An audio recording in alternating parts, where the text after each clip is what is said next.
എന്നിട്ട് ധർമ്മപുത്രരോട് ചോദിച്ചു, നിങ്ങൾക്ക് എന്താ വേണ്ടത്? അങ്ങ് വരണം കൂട്ടത്തില്. നമ്മൾ സ്വാഭാവികമായിട്ടും വിചാരിക്കും ശ്രീകൃഷ്ണന്റെ കയ്യില് ഈ ഗുരുവായൂർ പപ്പടം മാതിരിയുള്ള ചക്രം ഉണ്ടല്ലോ, ആ ചക്രം വെച്ചിട്ട് ഇത് നിങ്ങളൊക്കെ വകവരുത്താൻ സാധിക്കുമല്ലോ. As simple as that. കയ്യിൽ നിന്നൊന്ന് വിട്ടാൽ സൂര്യനെ മറയ്ക്കാൻ കപ്പാസിറ്റി ഉള്ളതാണ് ചക്രമെന്ന് ആ യുദ്ധത്തിനിടയ്ക്ക് തെളിയിക്കാൻ വേദവ്യാസ മഹർഷി മറന്നില്ല. അതിനിടയ്ക്കത് തെളിയിച്ചു. ആ ചക്രം ഉപയോഗിച്ച് ശ്രീകൃഷ്ണൻ പതുക്കെ ബെഡ്റൂമിലിരുന്ന് ഒന്ന് തീർത്തിട്ട് വാടാന്ന് പറഞ്ഞിരുന്നെങ്കിൽ മുഴുവനും തീർത്തിട്ട് റേഷൻ കാർഡും കൊണ്ട് അങ്ങേര് തിരിച്ചു വന്നേനെ. പക്ഷെ സംഭവിച്ചില്ല.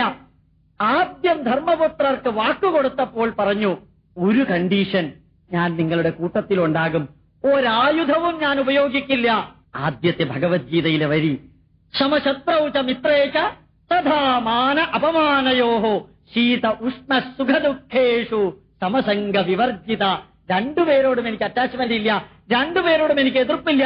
ഞാൻ അസ്ത്രമെടുത്താൽ, ഞാൻ ശസ്ത്രമെടുത്താൽ അവതാരമൂർത്തിയായ ശ്രീകൃഷ്ണൻ ഒരു ഭാഗത്തിന്റെ പക്ഷം ചേർന്നു എന്ന് വരില്ലേ? അത് വരുത്തരുത്. എത്ര ഉജ്ജ്വലമായിട്ടാ ശ്രീകൃഷ്ണൻ പറഞ്ഞത്. ഏത് യൂണിവേഴ്സിറ്റിയിലെ മാനേജ്മെന്റ് പഠിച്ചിട്ടാ ശ്രീകൃഷ്ണൻ ഈ തിയറി കിട്ടിയത്? ഏതായാലും ഒരു കാര്യം ഉറപ്പാണ്, കേരളത്തിലെ ഒരു യൂണിവേഴ്സിറ്റിയിലും അല്ല, കേരളത്തിലെ ഏതെങ്കിലും യൂണിവേഴ്സിറ്റിയിൽ അങ്ങേര് പഠിച്ചിരുന്നെങ്കിൽ അങ്ങേര് ഒരു കാരണവശാലും കുരുക്ഷേത്രത്തിന്റെ അടുത്തേക്ക് പോലും അങ്ങേര് പോവില്ലായിരുന്നു. അങ്ങനെയുള്ള ശ്രീകൃഷ്ണൻ കൃത്യമായിട്ട് വ്യക്തമായിട്ട് അദ്ദേഹത്തിന്റെ അൺബയസ്ഡ്, റാഷണൽ, സയന്റിഫിക്, ഒരാളോടും അറ്റാച്ച്മെന്റ് ഇല്ലാതെ നോൺ ലീനിയന്റ് അപ്രോച്ച്. ഇടയ്ക്ക് അല്പം മുമ്പ് അരമണിക്കൂർ സമയം ഭാഗവതത്തിന്റെ സംക്ഷിപ്തം 6 അധ്യായത്തിന്റെ സന്ദേശമായി തന്നപ്പോൾ ഒരു കാഞ്ഞിരക്കുരുവിന്റെ ഇലയെക്കുറിച്ച് പറഞ്ഞു, വൈരാഗ്യം, വൈരാഗ്യം എന്ന്. എന്താ ഈ വൈരാഗ്യം? പലപ്പോഴും നമുക്ക് മലയാളികൾക്കുള്ള വൈരാഗ്യമല്ല, ഡിറ്റാച്ച്മെന്റ്. വിജ്ഞാന വൈരാഗ്യ വിവക്ഷയാ വിഭോ എന്ന് പരീക്ഷത്തിനോട് ശ്രീശുക ബ്രഹ്മർഷി പറഞ്ഞ ആ ഡിറ്റാച്ച്മെന്റ് ശ്രീകൃഷ്ണന്റെ കർമ്മത്തിൽ മുഴുവനും നമുക്ക് കാണാൻ സാധിക്കും. അതേ ശ്രീകൃഷ്ണന്റെ അടുത്ത് സർവനാശം വരുത്തുന്നതിന് മുൻപ് അർജുനനെയും ധർമ്മപുത്രരെയും ഭീമനെയും വിളിച്ച് ശ്രീകൃഷ്ണൻ പറഞ്ഞു, ഹേ അർജുന, നിനക്ക് ഭീഷ്മരെ കൊല്ലാൻ പറ്റുമെന്ന് തോന്നുന്നുണ്ടോ? അർജുനൻ പറഞ്ഞു, നിഷ്പ്രയാസം, ജസ്റ്റ് ലൈക്ക് ദാറ്റ്, ഗോതമ്പിന്റെ പൊടിമാതിരി ഞാൻ ഭീഷ്മരെ വധിക്കാൻ എനിക്ക് സാധിക്കും. കൃഷ്ണൻ പറഞ്ഞു, സാധ്യമല്ല അർജുന. ഭീഷ്മരുടെ ശരം നിന്റെ അയൽവക്കത്തു കൂടെ പോയാൽ മുഷാറഫിനെ പോലെ ഒന്നും ആയിരിക്കില്ല നീ. Entirely different personality. അതുകൊണ്ട് കുറെ പ്രാവശ്യം പറഞ്ഞു കഴിഞ്ഞപ്പോ ധർമ്മപുത്രനും അർജുനനും മനസ്സിലായി ഇതത്ര കളിയായിരിക്കില്ല. എന്നിട്ട് രണ്ടുപേരും പതുക്കെ ശ്രീകൃഷ്ണനോട് ചോദിച്ചു, ഭീഷ്മരെ ഞങ്ങൾക്ക് ബൈ ചാൻസ് പറ്റിയില്ലെങ്കിൽ എന്താ ചെയ്യ? ബൈ ചാൻസ് പറ്റിയില്ലെങ്കിൽ ഒന്നും ചെയ്യണ്ട. രണ്ടുപേരും 8 മണി കഴിഞ്ഞാൽ തലയ്ക്ക് മുണ്ടിട്ടോണ്ട് ഇങ്ങോട്ട് വരാൻ പറഞ്ഞു രണ്ടുപേരോടും. അങ്ങനെ അർജുനനും തലയ്ക്ക് മുണ്ടിട്ടോണ്ട് വന്നു, ധർമ്മപുത്രനും മുണ്ടിട്ടോണ്ട് വന്നു. നമുക്ക് അപ്പുറത്തേക്ക് കിടക്കാം, സൂര്യാസ്തമയം കഴിഞ്ഞാൽ യുദ്ധം ഇല്ലല്ലോ. അവിടെ ചെന്ന് ഭീഷ്മരുടെ കൂടാരത്തിന്റെ അടുത്ത് വന്ന് പതുക്കെ കോളിംഗ് ബെല്ലടിച്ചു. ഇന്നത്തെ കോളിംഗ് ബെല്ലല്ല, അന്നത്തെ കോളിംഗ് ബെല്ല്, കുറച്ചും കൂടി ഐശ്വര്യമുണ്ട്. ആ കോളിംഗ് ബെല്ലടിച്ചു കഴിഞ്ഞപ്പോ ഭീഷ്മരകത്ത് നിന്ന് ചോദിച്ചു, കൃഷ്ണനും അർജുനനും ധർമ്മപുത്രരും അല്ലേ വന്നത്? അതെ.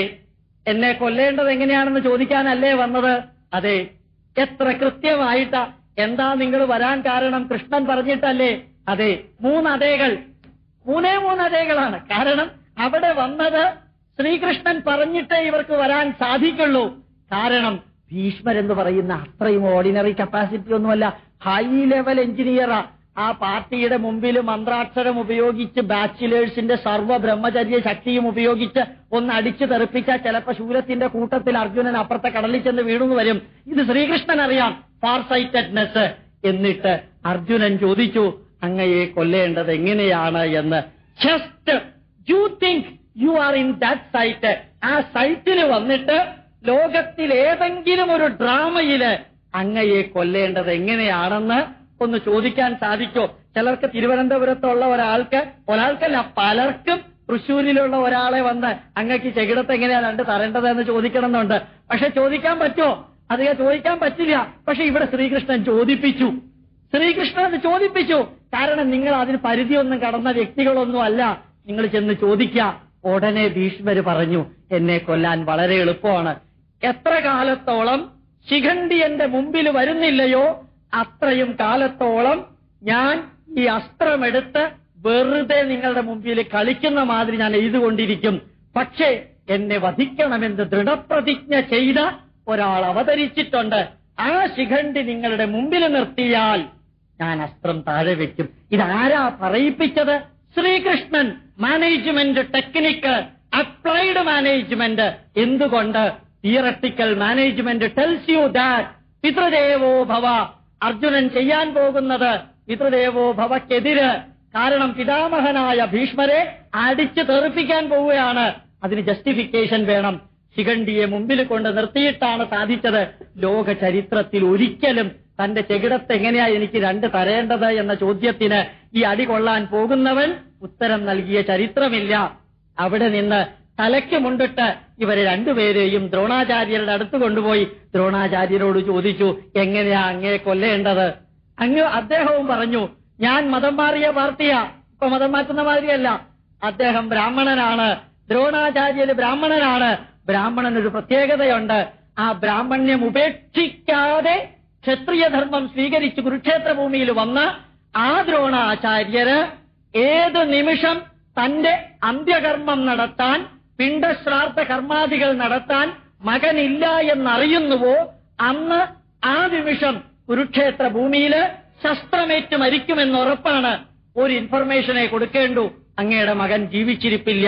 ബ്രാഹ്മണനായതുകൊണ്ട് ആ ഇൻഫർമേഷൻ കേട്ടാൽ അങ്ങേര് ശസ്ത്രം താഴെ വയ്ക്കുമെന്ന് ഉറപ്പുള്ള ശ്രീകൃഷ്ണൻ അവിടെ നിന്ന് ഒറ്റ വാക്കേ ദ്രോണാചാര്യ പറഞ്ഞുള്ളൂ, ഞാൻ വിശ്വസിക്കുന്ന ഒരാൾ എന്നോട് പറയണം എന്റെ മകൻ മരിച്ചു എന്ന്. ആ ധർമ്മയുദ്ധത്തിന്റെ വാക്കുകളുടെ ശക്തി പറയിപ്പിക്കാതെ നിവൃത്തിയില്ല. ധർമ്മപുത്രരെ കൊണ്ട് ശ്രീകൃഷ്ണൻ പറയിപ്പിച്ചപ്പോ ഒരു കാര്യം മാത്രം ചെയ്തു. MP മരിച്ചു എന്ന് പറഞ്ഞില്ല, MLA എന്ന് പതുക്കെ പറഞ്ഞു. അത് മാതിരി പതുക്കെ ഒന്ന് തരം താഴ്ത്തിയിട്ട് പറഞ്ഞു, മരിച്ചത് ആനയാണ്. സത്യം പറഞ്ഞു. ഉറക്കെ പറയണമെന്ന് ധർമ്മശാസ്ത്രം പറഞ്ഞിട്ടില്ലല്ലോ. ധർമ്മശാസ്ത്രം ഉറക്കെ പറയണം, പതുക്കെ പറയണമെന്ന് പറഞ്ഞിട്ടില്ല. സത്യം പറയണമെന്നേ പറഞ്ഞിട്ടുള്ളൂ. സത്യം ബ്രൂയാത് പ്രിയം ബ്രൂയാത് ന ബ്രൂയാത് സത്യമപ്രിയം നൃതം ച നാ പ്രിയം ബ്രൂയാത് ഏഷ ധർമ്മ സനാതന. പ്രിയം ച നാ നൃതം ബ്രൂയാത് ഏഷ ധർമ്മ സനാതന.